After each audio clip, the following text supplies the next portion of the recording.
오늘 우리에게 주신 하나님의 말씀은 구약성경 전도서 1장 1절에서 4절입니다. 다 함께 봉독하십시다. 다윗의 아들 예루살렘 왕 전도자의 말씀이라. 전도자가 이르되 헛되고 헛되며 헛되고 헛되니 모든 것이 헛되도다. 해 아래서 수고하는 모든 수고가 사람에게 무엇이 유익한가? 한 세대는 가고 한 세대는 오되 땅은 영원히 있도다. 아멘. 오늘부터 다시 구약으로 넘어와서 전도서에 대한 말씀을 드리도록 하겠습니다. 헛되고 헛되며 헛되고 헛되니 모든 것이 헛되도다. 전도서를 대표할 만한 그런 말씀이죠. 전도서에는 우리가 소중히 여기는 것들을 다 헛되다 이렇게 말합니다. 예를 들어서 지혜나 재물이나 성공이나 부귀나 우리의 일이나 우리가 가지고 있는 소유 뭐 이런 것들을 다 헛되다 이렇게 말합니다. 그래서 이 말씀 자체가 사실은 사람 힘 빠지게 하는 그런 말씀이죠. 뭘 열심히 해보려고 하는 사람들에게는 의욕을 꺾고 또 뭔가를 향해서 도전하는 사람들에게는 의지를 꺾는 그런 말입니다. 예를 들어서 전도서 1장 17절에서 18절 말씀을 보면 내가 다시 지혜를 알고자 하며 미친 것과 미련한 것들을 알고자 하여 마음을 썼으나 이것도 바람을 잡으려는 것인 줄 깨달았도다. 지혜가 많으면 번뇌도 많으니 지식을 더하는 자는 근심을 더하느니라. 우리는 이 자문을 통해서 이미 지혜가 얼마나 귀하고 아름다운 것인가를 배웠는데 전도서는 지혜가 많으면 번뇌가 많다 이렇게 말합니다. 전도서는 항상 이런 식이에요. 전도서에 의하면 지혜를 얻으려고 하는 것도 소용없는 짓이고 재물을 모으는 것도 부질한 짓이며 소유를 가지는 것도 피곤한 일이다 이렇게 말하고 있습니다. 전도서는 지혜 문학이라고 하는 그 카테고리에 속해 있는데 어떻게 보면 지혜의 말씀이 아니라 왠지 좀 염세적이고 회의론자적인 그런 말씀처럼 우리에게 비춰지기도 합니다. 이런 면에서 전도서는 솔직히 조금 이렇게 읽기는 쉬우나 이해하기는 약간 어렵고 헷갈리는 성경에 속합니다. 양날의 검 같아서 읽어보신 분들은 좀 아시겠지만 어떻게 보면 잠언 말씀과 비슷한 것 같고 또 저렇게 보면 이게 철학책인가? 뭐 이런 느낌도 드는 성경이 바로 이 전도서입니다. 그냥 읽어보면 딱히 그렇게 뭐 어려운 것도 없어요. 그런데 왠지 뭔가 밝아 보이지도 않고 또 명확하지도 않습니다. 그런데 의외로 전도서는 잠언보다도 지혜와 해학이 넘치고요. 모세오경보다도 굉장히 직선적인 그런 성경입니다. 잠언서처럼 우리가 가볍게 접근할 수 있는 성경이지만 잠언보다는 훨씬 더 우리의 인생을 돌아보게 만드는 그런 일관적인 맥락과 주제를 가지고 있는 성경이 전도서다 이렇게 말씀드릴 수 있습니다. 만약 여러분들이 전도서는 어떤 성경입니까? 이렇게 저한테 물으신다면 깊은 한숨을 나게 하는 성경 혹은 잠시 걸음을 멈추게 하는 성경이다. 저는 이렇게 말씀드릴 수 있을 것 같습니다. 깊은 한숨을 쉬게 하는 것이란 의미는 뭐 속이 답답해서 한숨이 나오는 그런 한숨을 의미하는 것이 아니라 삶의 회한이 담긴 한숨을 뜻하고요. 잠시 걸음을 멈추게 한다라고 하는 것은 내가 어떻게 사는 게 잘 사는 건가? 우리로 하여금 다시 한번 돌아보게 만드는 성경이다라고 하는 의미에서 제가 이렇게 말씀을 드린 겁니다. 이렇게 말씀을 드리면 여러분들 새삼 전도서가 굉장히 궁금하실 거예요. 개인적으로 여러분들 꼭 한번 정독해 보시기를 바랍니다. 전도서는 우리의 인생을 어떤 방향으로 또 어떻게 살아야 할지 충분한 도전을 주기에 아주 멋있는 그런 성경입니다. 그동안 전도서를 단편적으로 혹은 우리가 일부분만 이렇게 알고 읽고 계셨던 분이 계시다면 오늘 이 전도서의 말씀들을 통해서 새롭게 전도서의 진 면목을 좀 여러분들이 받으셨으면 좋겠습니다.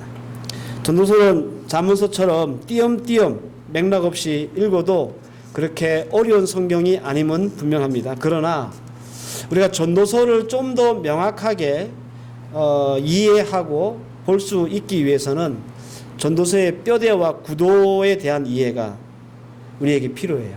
이 전도서가 어떤 구도를 갖고 어떤 뼈대를 가진 성경인지를 우리가 알면 전도서에서 말하고 있는 이 모호함이 있잖아요. 헛되고 헛되니 헛되고 헛되다 라고 하는 이 모호함이 선명해집니다. 그리고 우리가 단편적으로 혹은 일방적으로 알고 있었던 그런 어떤 삶의 어떤 우리의 모습들이 더 풍성해질 수 있습니다. 오늘부터 시작하는 이 말씀을 통해서 전도서의 진가를 맛볼 수 있기를 바라고 더불어서 우리의 인생을 다시 돌아볼 수 있는 그런 시간을 가질 수 있기를 바랍니다. 제가 늘 그랬듯이 전도서라고 하는 성경을 새롭게 시작하기 때문에 이 성경의 전체적인 개요를 짤막하게 먼저 말씀을 드리고 본격적으로 말씀을 드리도록 하겠습니다. 먼저 여러분들 전도서라고 하는 이름입니다. 원래 코헬렛이라고 하는 이름인데요. 이게 무슨 뜻이냐면 회중에게 강론하는 자라고 하는 뜻이에요. 그래서 원래 이름은 전도자입니다. 그러니까 preacher, 설교자라는 뜻이죠. 솔로몬의 인생을 텍스트로 삼아서 회중들에게 영적 교훈과 가르침을 주는 자라고 하는 뜻에서 성경 이름이 전도자 혹은 전도서 이렇게 붙여지게 된 겁니다. 자, 그러면 이 전도자는 누굴까라는 거죠. 이 얘기는 조금 길어질 수 있는데 이 전도자를 누구로 보느냐에 따라서 기록 시기도 바뀔 수 있기 때문에 그렇습니다.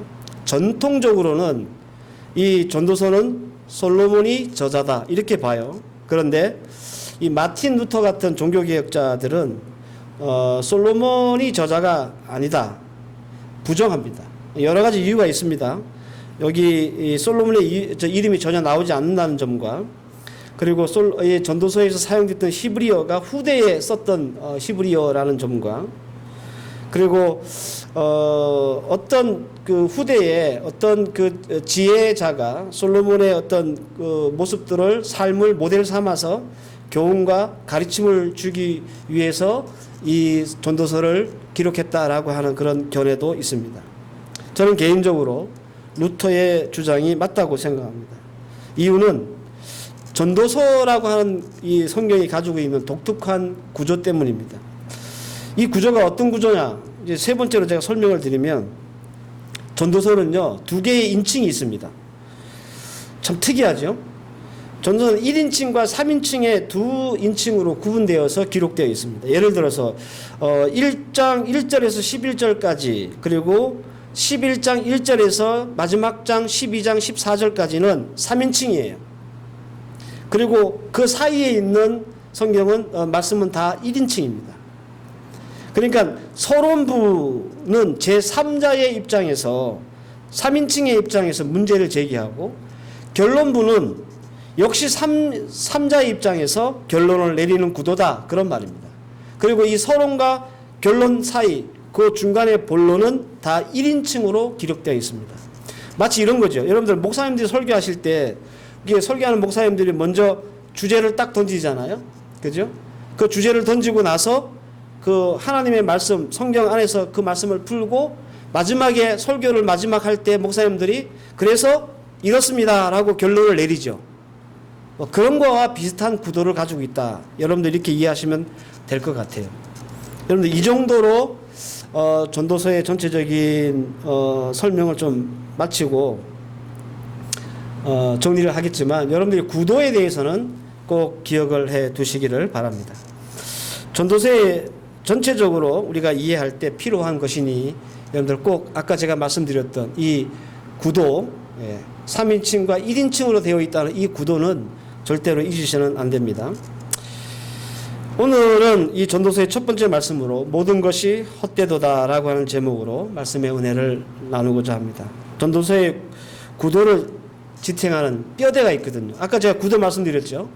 이 1인칭과 3인칭으로 이 구도가 잡혀 있다. 그런데 이 구도를 딱 받치고 있는 기둥 같은 단어가 두 개가 있어요.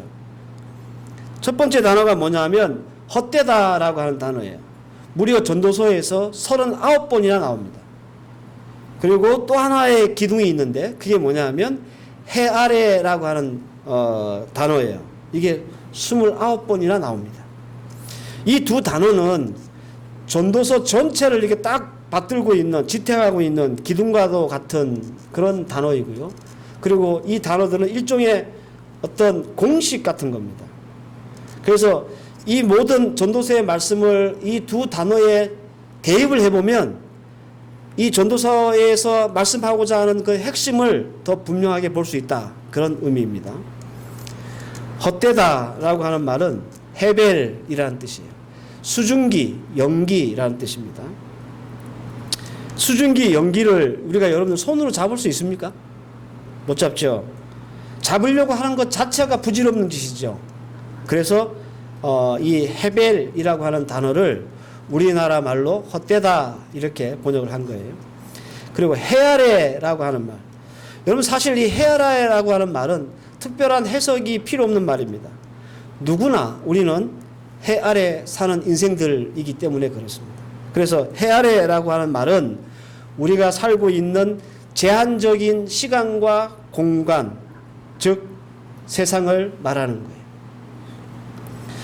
전도서라고 하는 이 성경을 해석하고 풀려면 이 두 기둥이자 또 이 공식을 절대로 여러분들을 잊어서는 안 됩니다. 그리고 전도자는 이 두 단어를 가지고 우리에게 이 전도서의 내용을 말씀하고 있는 겁니다. 전도자는요, 우리에게 시간이라고 하는 문제를 먼저 제기를 해요. 이 시간이라고 하는 것을 대전제에 두고 인생의 궁극적인 삶이 무엇인지를 도전하고 우리에게 돌아보게 한다라는 겁니다. 이런 거죠. 해 아래 모든 것이 헛된 것인데 왜 어떻게 살아야 되냐 그러면 뭘 하며 살아야 되느냐 이렇게 우리에게 도전한다는 말이에요. 이 질문이 전도서 전체를 여는 출발점입니다. 오늘 말씀도 여기에 포인트에 맞춰가지고 오늘 말씀을 선포하겠습니다. 오늘은 먼저 이 전도서의 전체 구도를 떠받치고 있는 기둥 중에 첫 번째 해 아래라고 하는 이 단어를 중심으로 하나님의 말씀을 전하고자 합니다. 먼저 이렇게 기억해야 될 것은 이 해 아래라고 하는 것은 절대적인 제한이 있는 우리의 인생을 뒤돌아보게 하는 단어다라는 겁니다. 여러분 서론격에 해당되는 전도서 1장 1절에서 11절 말씀을 제가 대략적으로 정리해 드리면 이런 식입니다. 한 세대는 가고 한 세대는 온다. 해는 날마다 뜨고 지고 반복한다. 바람은 남으로 불다가 북으로 돌아가고 강물은 바다로 늘 흘러내린다. 그런데 너는 그런 시간 속에서 어떤 존재냐? 이렇게 묻는 거예요. 전도서 1장 11절 말씀에 이전 세대들이 기억됨이 없으니 장래 세대도 그 후 세대들과 함께 기억됨이 없으리라. 시간이 지나도 해는 뜨고 바람은 불고 강물은 바다로 흐릅니다. 우리가 이 세상에 없다 할지라도 해가 안 떨어오르거나 바람이 안 불거나 강물이 멈추거나 그러지 않다는 말이에요. 우리가 죽어도 계속 잘 돌아갑니다. 이 세상에 우리만 없는 거예요. 나만 없는 거예요. 이 시간의 흐름 속에서 나는 어떤 존재인지를 보면 사실 아무것도 아닌 거죠. 그냥 해 아래 갇혀 있는 유한하고 제한된 시간과 공간을 보내고 있는 한 존재에 불과한 거예요. 전도서는 끊임없이 해 아래라고 하는 단어를 반복하면서 이것을 강조합니다. 왜 그럴까요? 깨달으라고. 우리는 시간과 공간에 제약이 있고 유한한 존재라는 것을 우리 스스로가 깨달으라고 자꾸 이 전도서의 말씀을 쓰면서 헤아래 헤아래 헤아래 이렇게 강조하고 있는 거예요. 우리에게 시간이 무한정 혹은 무제한 있는 게 아니라는 사실, 이 사실을 우리가 분명히 깨닫고 또 우리가 이것을 온전히 이해하는 것이 우리의 인생을 사는데 굉장히 중요한 포인트이기 때문에 그렇습니다. 제가 이렇게 여쭤보면 여러분들이 기분 나쁘실지 모르겠지만 여러분들은 얼마나 더 오래 사실 것 같아요? 혹은 여러분들은 여러분들의 자녀와 혹은 부모, 배우자, 여러분들의 사랑하는 사람들과 얼마나 더 살 것 같습니까? 여러분들은 언제까지 일을 할 수 있을 것 같으며 언제까지 직장생활, 생업을 할 수 있을 것 같습니까? 분명한 것은 언제인지 모르지만 그 시간은 반드시 온다라는 겁니다. 정해져 있죠, 그죠? 단지 우리가 모를 뿐이에요. 내가 얼마나 더 이 해 아래 살지, 내가 얼마나 이 해 아래에서 내 사랑하는 사람과 함께 살 수 있을지 우리는 알지 못하지만 그 시간이 분명히 있다는 사실을 우리가 안다는 거예요. 경우에 따라 달라지겠지만 이 시간이라는 것은 어떤 사람에게는 희망일 수도 있고 어떤 사람에게는 걱정과 두려움일 수도 있습니다. 국방부 시계는 거꾸로 놔도 돌아간다라는 말이 있거든요. 군에 갓 입대한 군인에게는 비록 그 군생활이 힘들지라도 저녁의 시간은 반드시 오기 때문에 그 시간은 그 군인에게 뭐죠? 희망이에요. 반대로 시한부 인생을 선고받는 환자가 있다고 생각해 봅시다. 언제 사랑하는 사람과 이별할지 모르는 그 사람은 그 시간이 어떨까요? 걱정과 공포겠죠. 여러분은 이렇게 미인지된 시간의 굴레를 벗어날 수 있습니까? 해 아래에 있는 우리 인생들은요, 절대로 이 시간을 벗어날 수가 없어요. 그래서 전도자는 우리에게 이렇게 말합니다.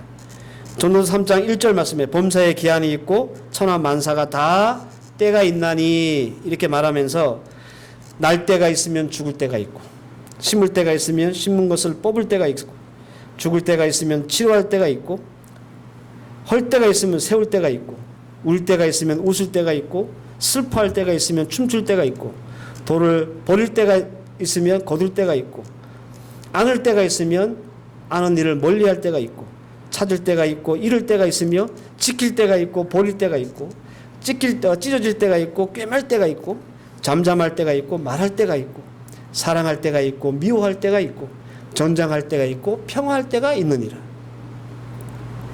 이게 무슨 뜻일까요? 해 아래 사는 모든 인생은 할 수 있고 해야 하는 때와 시간이 제한되어 있다는 뜻이에요. 그 제한된 기한과 때에 맞춰 우리의 인생은 해 아래에서 최선을 다해 살아야 한다라는 겁니다.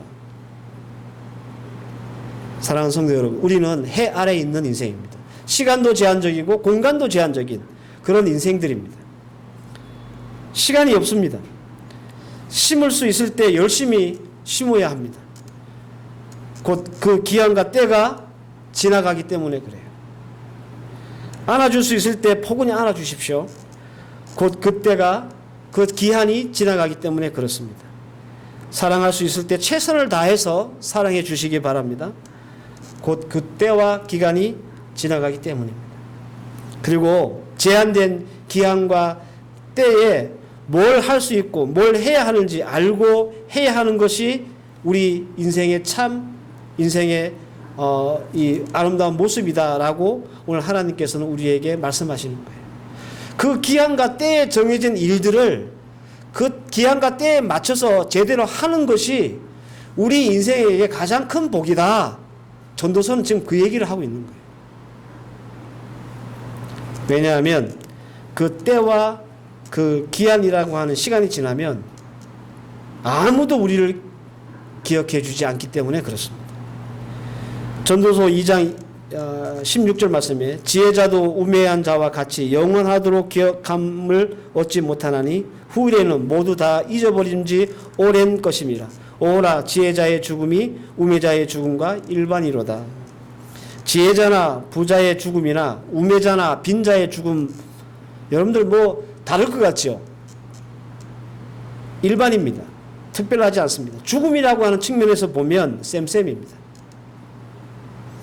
후에는 모두 다 잊어버린 지 오래를 될 것이다 라고 하는 말을, 지혜자나 부자 혹은 우매자나 빈자도 나중엔 다 잊어버린 자가 된다, 그런 뜻이에요. 사랑하는 성도 여러분, 전도자가 던지는 시간이라는 주제, 여러분들 무겁게 받고 진지하게 생각할 수 있는 그런 시간을 좀 가졌으면 좋겠습니다.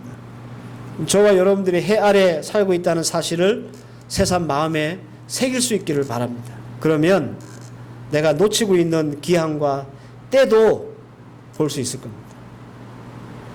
사랑해야 할 때 심기만 하고 심어야 할 때 사랑한다고 사랑만 하면 여러분들 그 인생은 어긋나는 거예요. 예배할 수 있을 때 진정으로 예배하고, 용서할 수 있을 때 넉넉하게 용서하고, 힘이 될 수 있을 때 든든히 버팀목이 되어주고, 행복할 수 있을 때 마음껏 누리십시오. 해 아래 사는 우리는 이것을 하고 싶어도 못할 때가 오기 때문에 그렇습니다. 우리 교회 출신 청년들 이제 한국에 나가서 다 직장 생활하고 그러잖아요. 결혼할 때 되면 청첩장들이 날라옵니다. 초청장 받으면 제가 목사로서 혹은 인생의 선배로서 이놈들한테 꼭 해주는 말이 있습니다. 여러분들도 이 책을 읽어보셨는지 모르겠는데, 서은국 씨가 지은 행복의 기원이라고 하는 책을 읽어보면 그 안에 이런 말씀이 있어요. 행복은 강도가 아니라 빈도다. 행복할 수 있는 시간을 내일로 미루지 말라. 이놈들이 이 말이 무슨 뜻인지 잘 깨달았으면 좋겠는데, 생각해보면 저도 혈기왕성할 때 행복은 빈도가 아니라 강도라고 하는 그런 신념을 가지고 살았던 것 같아요. 큰 행복을 위해서 소소하고 작은 행복은 희생돼도 다음으로 미뤄도 괜찮다, 이런 생각을 가지고 산 것 같습니다. 그런데 또 인생을 좀 웬만큼 살아보니까 깨닫게 되었습니다. 해 아래 내일은 없구나. 해 아래 내가 행복해야 될 때가 있고, 내가 해 아래서 내가 누려야 될 때가 있구나. 행복도 누릴 기한과 때가 지나버리면요, 그게 불행이 되고요, 아쉬움이 됩니다. 이것이 비단 여러분들 우리가 행복뿐일까요? 고린도후서 6장 2절 말씀을 보면, 보라 지금은 은혜 받을 만한 때요 지금은 구원의 날이로다, 이런 말씀이 있습니다. 하나님의 은혜가 멈출 때가 있습니다.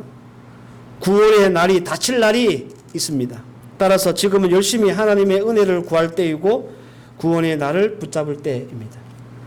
전도서에서 말하는 가장 큰 복과 지혜는 우리가 해 아래에 있는 유일한 인생임을 깨닫고 그 기한과 때에 맞춰서 예배할 수 있을 때 열심히 예배하고, 사랑할 수 있을 때 열심히 사랑하고, 행복할 수 있을 때 열심히 행복하고, 안아줄 수 있을 때 열심히 안아주고, 이것이 하나님이 우리에게 허락하신 최고의 복이다, 최고의 지혜의 삶이다 라고 말하는 겁니다.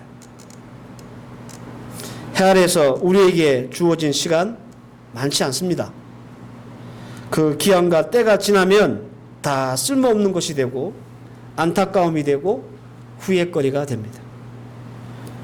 사랑하는 성도 여러분, 우리는 해 아래에서 시간과 공간의 제약을 가지고 사는 인생이라는 것 다시 한번 기억하시기를 바랍니다. 영적이든 육적이든 할 수 있고 꼭 해야 하는 것들을 다음으로, 내일로 미뤄서 그 기한과 때를 놓치는 일이 없기를 바랍니다. 해 아래 이 제한을 벗어날 수 있는 사람은 단 한 명도 없습니다. 바라기는 우리 해 아래 서라고 하는 이 말씀에 우리가 잘 성찰하고 통찰해서 오늘 하나님이 우리에게 바라시고 기대하시는 삶이 뭔지를 곰곰이 여러분 묵상하고 생각할 수 있는 여러분들 되시길 바랍니다. 해 아래 전도자가 참 많이 사용했던 말입니다. 그런데 우리는 이 말을 듣고도 우리가 해 아래 시간과 공간의 제약을 가진 사람인지 알지 못하고 하나님이 주신 이 해 아래의 삶을 그 시기와 때에 맞춰 살지 못하는 그런 우매함을, 어리석음을 저지르고 있다라는 겁니다. 오늘 주신 말씀 잘 기억하고 자기를 성찰하고 이 하나님이 주신 제한된 시간과 공간 속에서 나는 무엇을 하며 살아야 옳은가 돌아볼 수 있는 여러분들 되시기를 주의 이름으로 축원합니다. 기도하십시다. 하나님, 전도서를 통해서 우리의 삶을 돌아보게 하시니 감사합니다. 천년 만년 살 것 같지만 우리는 어쩔 수 없이 해 아래 살아가야 할 제한과 유한함을 가진 사람들입니다. 주님께서 우리를 이 땅에 내시면서 그 기한과 때를 우리에게 주셨고 그 때와 기한에 맞춰 사는 것이 우리 인생의 최고의 복임에도 불구하고 때로는 우리는 이 해 아래 사는 인생이라는 사실을 잊어버리고 살 때가 얼마나 많았습니까? 하나님, 오늘 주신 말씀 잘 기억하게 하셔서 해 아래 살아야 할 우리가 어떻게 살아야 할지, 또 어디로 가야 할지, 무엇을 해야 할지 곰곰이 생각하고 돌아볼 수 있는 그런 말씀 되게 하옵소서. 예수님의 이름으로 기도하옵나이다. 아멘.